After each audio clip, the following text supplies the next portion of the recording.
Oui. Alors, ici, le problème ressemble à ceci.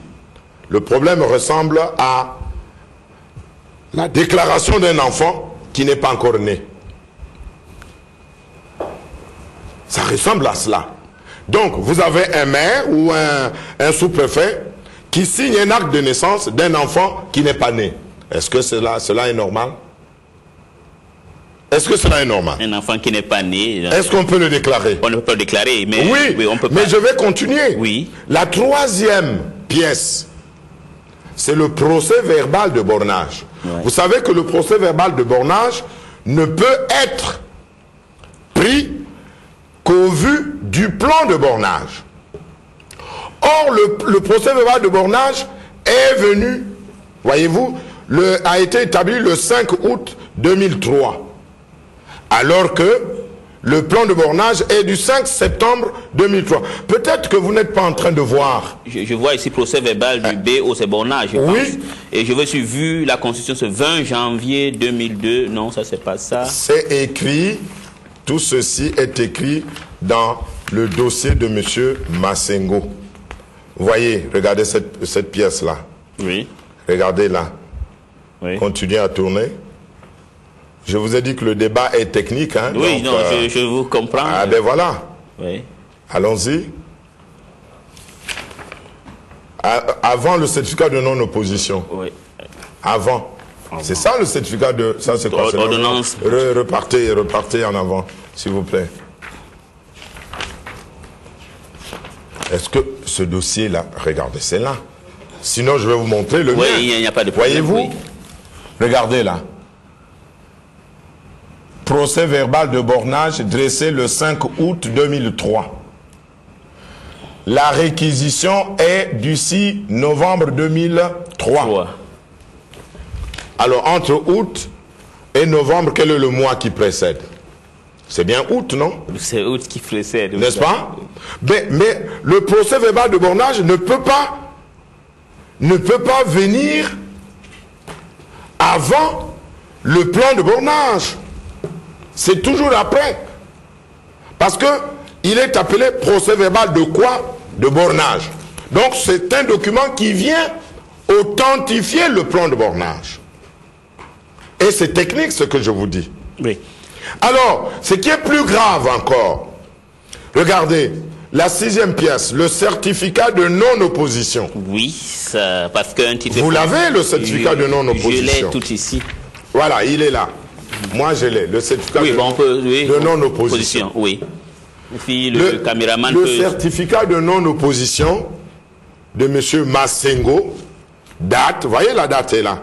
Lisez vous-même la date. Le 7 janvier 2003. Bon, alors, est-ce que un certificat de non-opposition daté du 7 janvier 2003 peut être valable alors que la réquisition d'immatriculation est du 6 novembre 2003, alors que le plan de bornage est du 5 septembre 2003, alors que le procès verbal de bornage est du 5 août 2003. Ce n'est pas possible. Parce que ici, le certificat de non-opposition précède tous les autres documents, toutes les autres pièces. C'est bien grave ça, monsieur Eli Smith. Mais c'est bien grave. Monsieur Massengo est convaincu, il est atteint de fraude foncière. Il est atteint de fraude foncière. Il est atteint de fraude foncière. Je vais encore vous démontrer une chose. Oui, démontrer parce que je vous laisse, oui. Je vous démontre une autre chose. Vous savez, la même parcelle de terrain, monsieur Massengo a plusieurs documents. C'est curieux ça. Ici, c'est son procès, c'est son permis d'occuper. C'est bien sa photo, non? C'est pas lui, vous qui l'avez reçu là. Oui, c'est bien lui. C'est bien sa photo. C'est son permis d'occuper. Donc, avant d'aller au titre foncier, il avait un permis d'occuper, qui est daté du 6 juin 1994. Alors, ici, qu'est-ce qu'il est dit? La parcelle concernée, c'est elle, donc, ici, voyez-vous, ce sont les références cadastrales. Section 1, parcelle numéro 207, superficie 800 24,43 mètres carrés. Et pour obtenir ce permis d'occuper, la base d'un permis d'occuper, c'est un plan de délimitation. Effectivement, le plan de délimitation est là. Plan de délimitation, lisez vous-même. Voyez, plan de délimitation, section numéro 1, parcelle 207, superficie 824,43 mètres carrés. Oui. Et ici, nous sommes en 1994. Oui. Curieusement, M. Smith, lorsqu'il va établir le titre foncier, lorsqu'il établit le titre foncier, il a maintenant, au niveau du plan de bornage, il a maintenant, donc la section est restée la même, la parcelle, le numéro de parcelle change, c'est maintenant le numéro 203, et la superficie, donc, a changé. La consistance du terrain a également changé, ça devient 1802,8 mètres carrés. Bon alors, monsieur Smith, comment une même personne, pour un même terrain, peut avoir des documents de nature différente? Bon. Si ce n'est la fraude. Oui, si ce n'est la fraude. Bon. Si ce n'est la fraude. Oui, monsieur, et je vais vous dire pourquoi il a fait ça. Oui. Pourquoi il est passé de la parcelle numéro 207 à la parcelle numéro 203? Eh bien, c'est parce que dans cette section-là, à Pointe-Noire, après investigation cadastrale, après traçabilité foncière, eh bien, la parcelle de terrain numéro 207 n'existe pas dans cette section. Ça n'existe pas dans cette section. D'accord. Et c'est pour cela qu'il a triché en passant de 207 à 203. Et non seulement il triche sur les références cadastrales, mais il a triché également sur la consistance foncière. Donc il passe de 824,43 mètres carrés à 1000. Vous voyez, il a intérêt à augmenter la superficie. Tous les fraudeurs sont comme ça. Tous les fraudeurs fonciers, ils sont comme ça. Et donc, il passe de 824,43 à 1802,8 mètres carrés. Et ça, c'est de la fraude foncière. Vous savez, ce monsieur est allé saisir la commission de lutte contre la corruption, la concussion et la fraude. Il est allé saisir cette commission pour dire, bon voilà, le ministère des Affaires foncières veut donc lui arracher, ce que vous avez dit, arracher sa propriété. Et d'ailleurs, bon, il y a un locataire là-bas, et ce serait le ministère des Affaires foncières qui prendrait l'argent. Oui, vous prenez l'argent, oui, mais c'est ce qu'il a annoncé. Vous mettez dans votre poche au lieu du ministère, au lieu du ministère des Finances et du Trésor. Mais c'est pitoyable. Bon, vous savez, nous ne faisons rien sans que ceci soit encadré par la loi. D'accord, monsieur le ministre. Sur cela. Oui, attendez un instant. Sur cela, non, je vais terminer. Oui, comme oui. Sur cela, eh bien, monsieur Massengo sait que le monsieur qui est là, est son locataire. Il sait que le monsieur qui est là est son locataire. Il s'appellerait, je vais vous indiquer son nom. Monsieur Nour. J'ai tous les documents ici. Voilà, monsieur Ali Chou.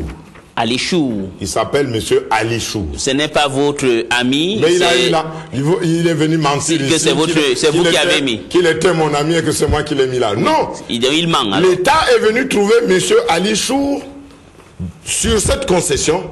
Et nous avons dit à monsieur Ali Chou qu'à compter d'aujourd'hui, maintenant que nous avons découvert le fraudeur Massengo, maintenant que nous l'avons découvert, après traçabilité, après enquête foncière, eh bien, ou vous payez les loyers au trésor public, ou alors vous sortez. Et est-ce que vous payez, est-ce que ça va au trésor public? Et Ali Chour a accepté de payer au trésor public. La preuve, vous n'avez pas de preuves. La preuve, la voici. Voici la preuve.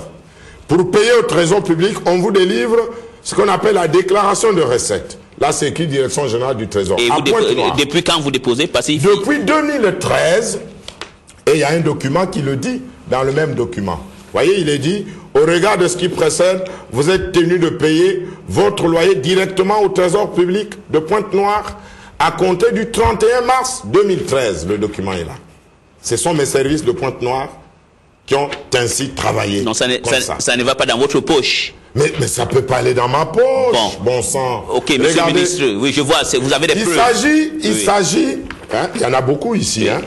On peut regarder mois par mois et les montants. C'est 500 000 francs par mois. 500 000 francs par mois. D'accord. Il y a des moments où il paye un trimestre et ça fait 1,5 million. Ça y est là. D'accord. Bon, monsieur le ministre, donc, ça ne peut pas aller dans ma poche, je vais vous dire. Oui, rapidement, ça peut pas aller dans ma poche. Oui, pour monsieur, j'ai entendu monsieur Massengo sur votre plateau venir raconter sa vie. Ça peut pas aller dans ma poche. Pourquoi? Parce que je sais qu'il faut appliquer la loi. Et la loi 9 portant code de domaine de l'État dit bien que toutes les recettes ou tous les loyers générés par la location des biens de l'État doivent aller au Trésor public. D'accord. C'est ce que nous faisons. Et ce que vous faisiez, la preuve, elle est là. Bon, écoutez, voilà. Monsieur le ministre, on va observer un moment de publicité et quand on va revenir, monsieur le ministre, je vais dire que vous êtes peut-être bien seul parce qu'en dehors du fait que le ministre des Finances, vous aviez expliqué, n'a pas signé le dossier, un de vos collègues, encore monsieur Chimbambelela, oui.